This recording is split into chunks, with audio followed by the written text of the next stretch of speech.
Welcome to Chapter 11, Voting, Campaigns, and Elections. We start with a couple important questions. First of all, is voting really important? Is the actual process of voting important? Or is it the right to vote that's important?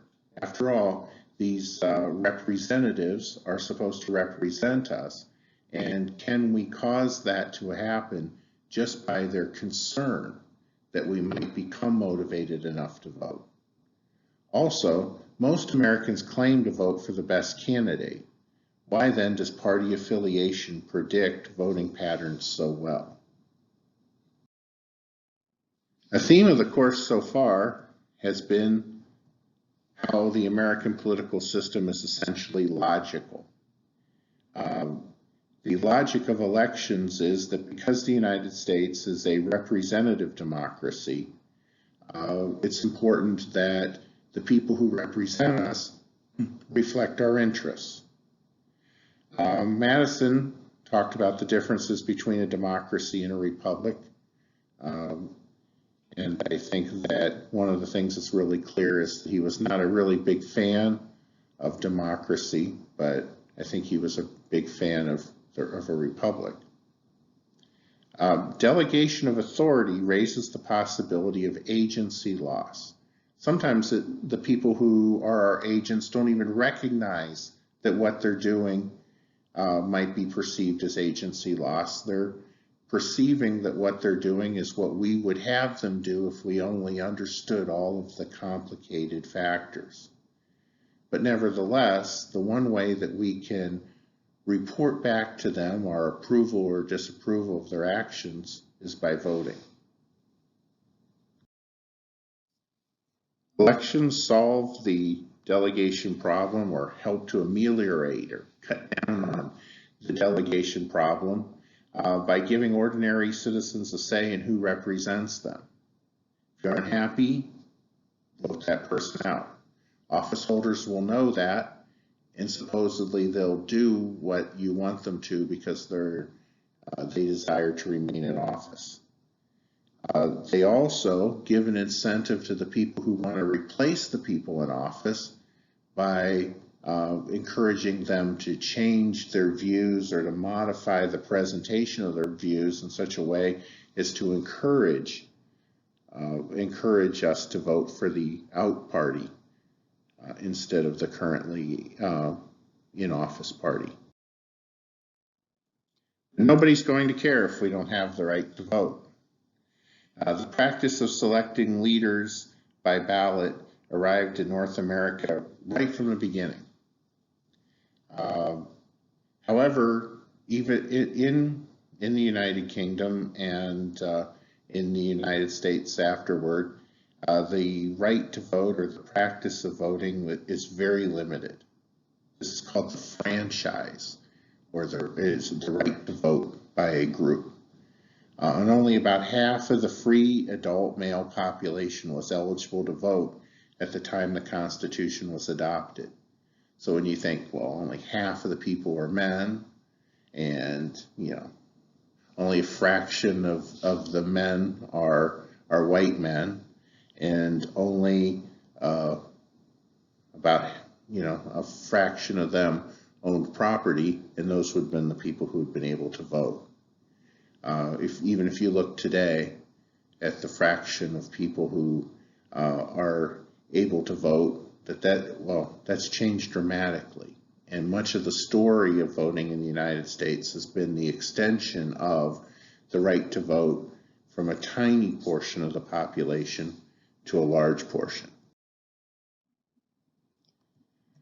One group that wasn't able to vote were women.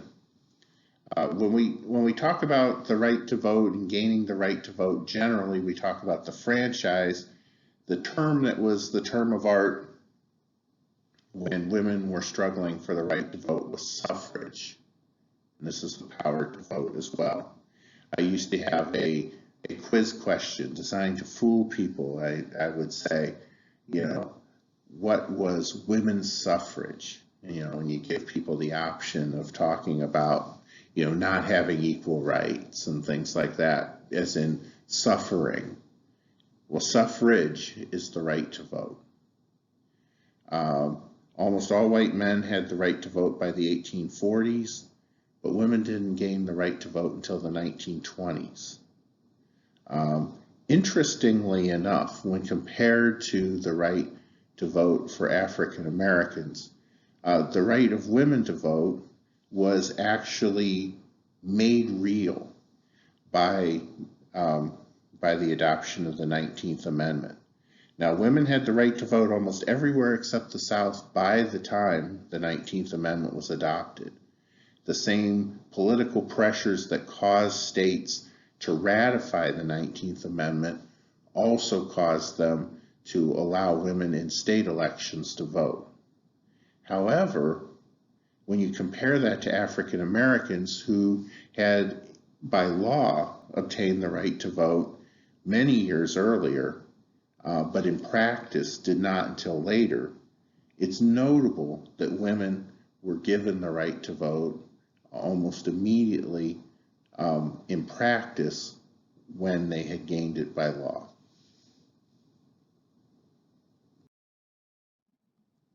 When we talk about the right to vote in practice, African Americans really gained the right to vote not in the 1860s, but in the 1960s with the passage of the Voting Rights Act. We talked about that a good deal in Chapter 4, but it's worth noting again here.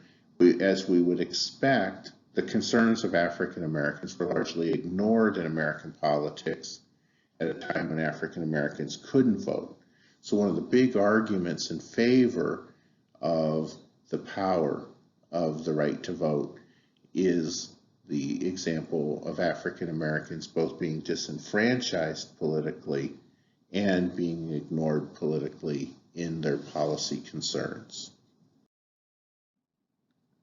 This is a slide that never quite works in class because of the way the lighting is, but it should show up pretty well. In the background here, I show the Vietnam Veterans Memorial because it's showing maybe one of the main incentives for young Americans to receive the right to vote. Remember, for years and years, the voting age started at 21, and it was in the 1970s that the voting age for young Americans was lowered to 18.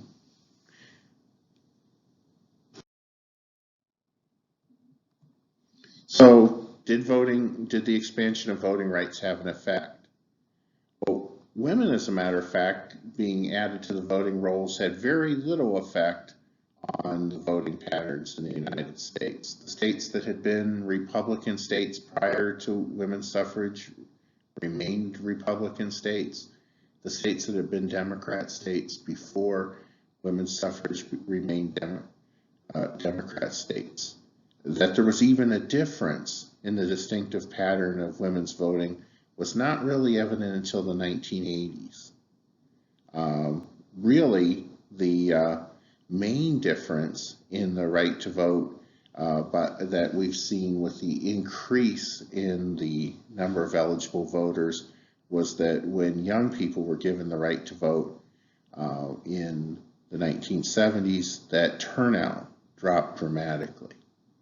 The 14th and 15th Amendment did very little to end racial discrimination. So it's a rather mixed bag of just whether the right to vote has that much effect on politics.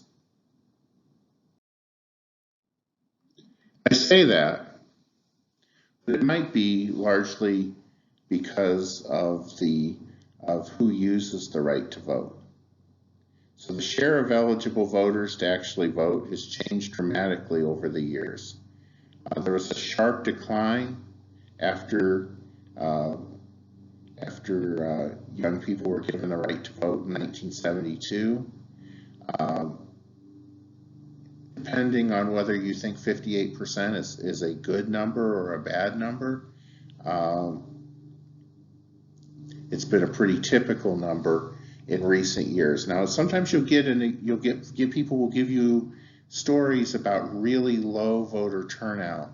But in recent years, there's been increased understanding that in the United States, there's a lot of people who are not eligible voters because they're new to the country.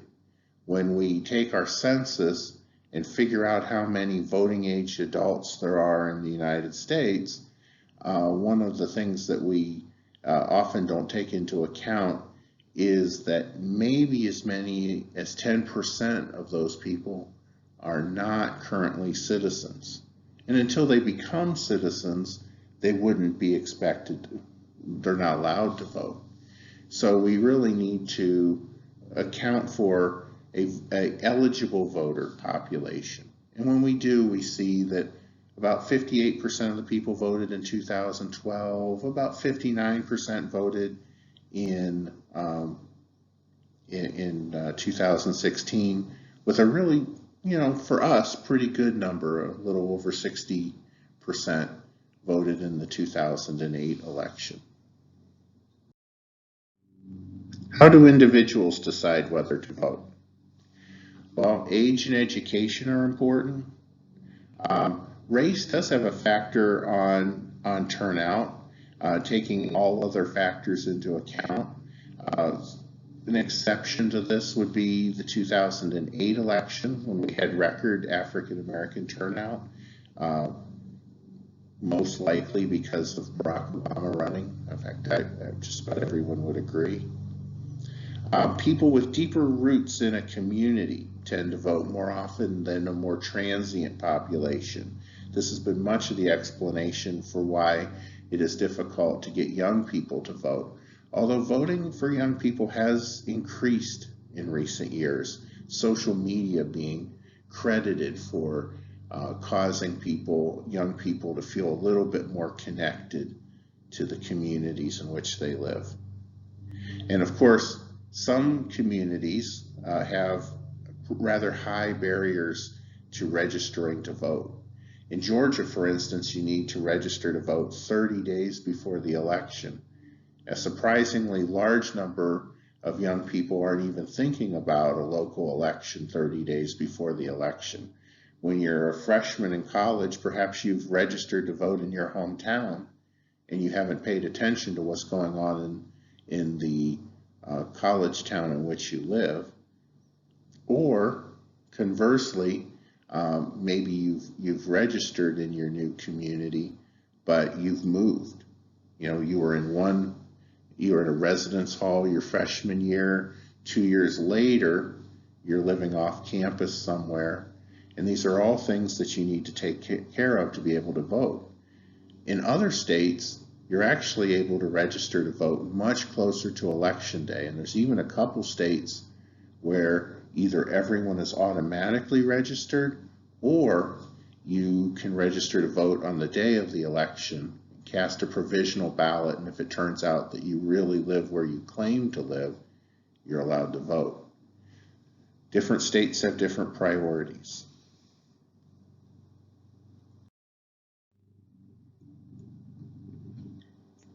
One thing that really drives turnout is people's attitudes toward politics. Partisanship is something that people who are highly partisan are much more likely to vote. It makes sense in a way, right? If we were to think about the costs and benefits of voting, if you hardly care, why would you vote?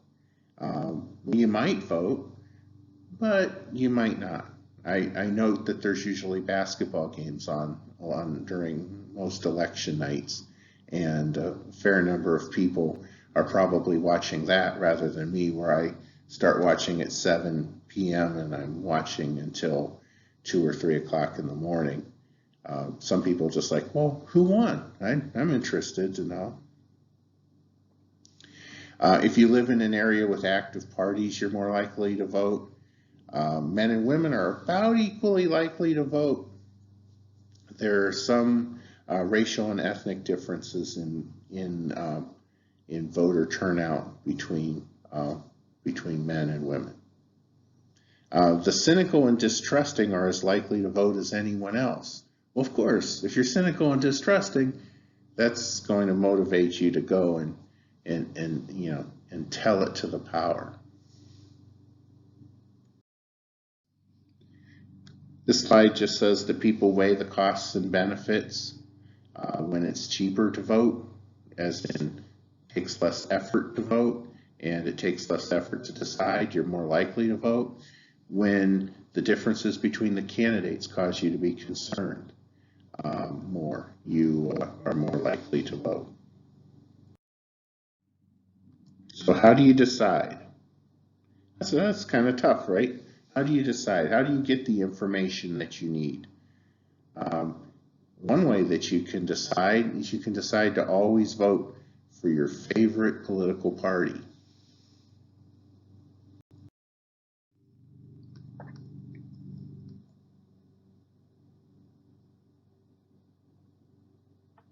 So if you base elections on the party membership of the person running, then you're able to look at how has the party in office done. If the party in office has done well, then you decide to keep that party in office. If you're dissatisfied, you decide it's time to make a change. Now, it might be that the candidate who's running against your incumbent is somebody who is not going to make a big change, or maybe somebody who would be worse. There's a cost to not doing all of the research.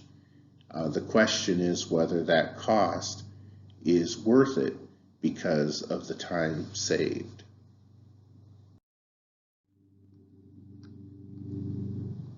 Some people are what are called issue voters. You might not vote based on party or on the performance of a party, but maybe there's an issue. Now, it could be a bundle of issues, or you could be what's called a single issue voter. You make your decision based on one dominant issue. If somebody is going to do something, like if you decided that one candidate was going to harm people who you cared about, then you're not going to really care about, their opinion on, on bringing on bringing casino gambling to your town. Maybe you don't care either way about that, but maybe you do care if they're going to, say, crack down on, say immigration, if immigration is a big issue to you.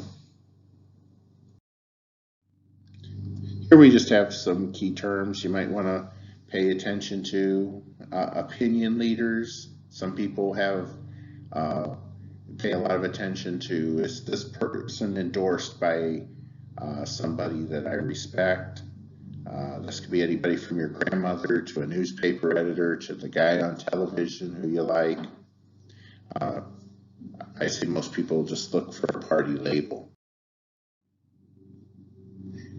So if we're going to take all of these together, the party label provides information about performance. We can lump all candidates from a party together. They talk about issues, the typical positions of the parties. Unfortunately here, this usually doesn't hurt us so much. Darn you graphic. But anyway, the party label is important because we can view it as an endorsement by the organization that we tend to associate ourselves with politically. As we've mentioned before, party identification is the best single predictor of how people vote in federal elections, and actually increasingly in elections at lower levels as well. In 2008, 95% of strong partisans voted for their own party's presidential candidates. And even in 2016, where there was a perception that stalwart Republicans were voting against Donald Trump because of concerns that he wasn't a real Republican. Over 90% of Republicans ended up voting, or strong Republicans ended up voting for Donald Trump. So if you identify yourself as being associated with a party, since about 1952, about 3/4 of people who identify with a political party have voted for the candidate of that party. And in fact, this effect has tended to get even stronger, with 2004 being a high point at 85%. We're still right around that number today. The proportion of people voting for independent or third party candidates, between 1 and 15% typically, although right now maybe a really good estimate would be about 10% of the people are true independents. We talk about this, but there's still campaigns, and campaigns are still perceived to make a difference. You try to connect with the voters. You're saying, I can be your agent. You probably don't remember George H.W. Bush, but he was thought of as this very, very, inside government type guy, and he needed to show that he was just one of the folks. So he made a very big point of going fishing and eating pork rinds and talking about how he just loved Texas, even though his family was like a really rich New England family for many years. Bill Clinton played the saxophone on television because people didn't want to think of him as a guy who just spent all of his time sitting around thinking about government and politics. What could tell you that some guy was more cool that he played saxophone? Donald Trump puts on the baseball cap, right?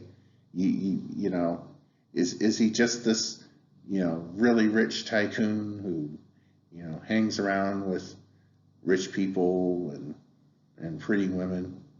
No, he puts on a baseball cap because he's just one of us. Now, this can backfire sometimes. I'm not old enough to remember McGovern ordering milk with his kosher hot dog in a Jewish neighborhood, but I know that that's not something that you should do. I do remember Michael Dukakis in a tank. In fact, he looked so ridiculous in a tank that it was said later that the Republicans had considered just having a picture of him riding around in a tank and having it dissolve to say, George Bush for president. But what they did instead was they thought that it would be more fair if they actually gave a voiceover on how he had cut the military, rather than just going, ha ha ha, look at this goofball in a tank. Ultimately, the key is getting out your message. The internet's been really good with this. For most of American political history, what the candidate has been trying to get across has always had to go through the filter of media or television, or been limited by the ability to buy commercials. Political debates are very important, but it's really interesting how the growth of the growth of technology has allowed candidates to get closer to the people to make a direct appeal. The next slide covers negative campaigning. Negative campaigning is an effort to show that an opponent is unsuitable for the job, either because of their political views or their characteristics. Negative campaigning is often quite effective. It's normal and very commonly used. Several examples of negative campaigning are apparent in the news even today. Everybody's always interested in campaign spending and campaign money, and This slide and the next few talk a little bit about the importance of fundraising and the laws regulating fundraising. Elections take money, and in the United States, the government really doesn't pay for elections. Ostensibly they do, but the amount of money in the presidential campaign fund is so small compared to the amount of money that's spent on elections. Typically, candidates spend billions of dollars, or at least billions of dollars are spent on their behalf. And so, the paltry, I think 60 million or something like that, that's given to a campaign by the government. If they agree not to only spend that money, you can't really run a campaign that way. The last candidate to do that was John McCain in 2008. But government officials and good government types have been concerned for many years about, exactly what's happening when people need to spend money to win, and then they need to take money from people in order to have the money to spend. Before the 1970s, there were very few regulations on campaign spending. That changed in 1971 with the Federal Election Campaign Act, which was extensively amended in 1974. A lot of people thought that campaign finance laws would be struck down by the Supreme Court. After all, it's a limitation on free speech. If you have the money, you should be able to say whatever you want, is a pure free speech argument. The Supreme Court case, Buckley versus Vallejo, said that it was acceptable not to limit spending, but to limit the amount of contributions received. The next attempt to limit this was the Bipartisan Campaign Finance Reform Act, also known as McCain-Feingold, that was passed in 2002. But interestingly enough, in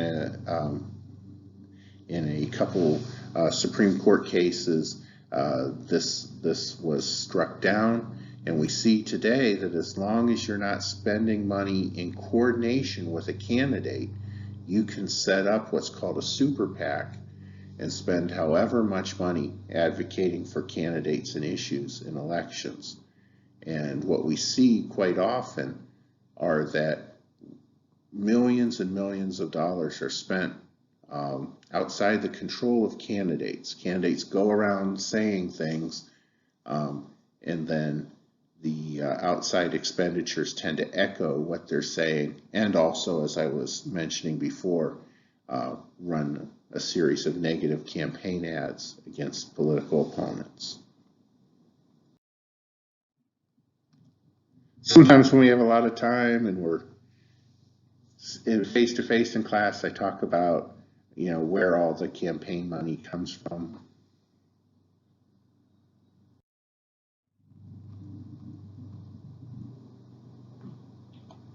People tend to want to give money to incumbents because challengers don't hold political office and they almost never win.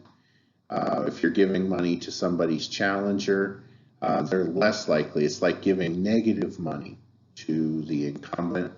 The incumbent wins, and however much you were on the outs with them before, you're even more on the outs with them now.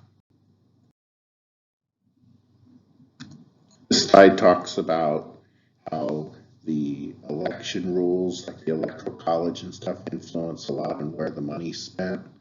There's certainly no reason why a political candidate would spend like a Republican would spend an awful lot of money to try to win votes in a community where they're going to get 10% of the vote. It's much more useful to try to win votes in a community where you're right around 50%, or even in a community where you have 90% or 80% of the vote, to get as many people out as possible. We see our elections increasingly as being efforts to turn out the base, or the core supporters. Make sure that everybody shows up.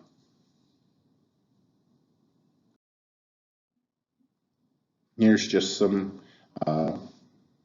summary of what we've been talking about. All right, I wish you all well. I'm looking forward to I'm looking forward to seeing how well we're going to all do on the final exams. I hope you're all hanging in there. If any of you have any problems that would need to be addressed before the final exam, or you need help in some way, or there's something that you don't understand, I strongly encourage you to contact me, and I'll help as much as I can. Thanks.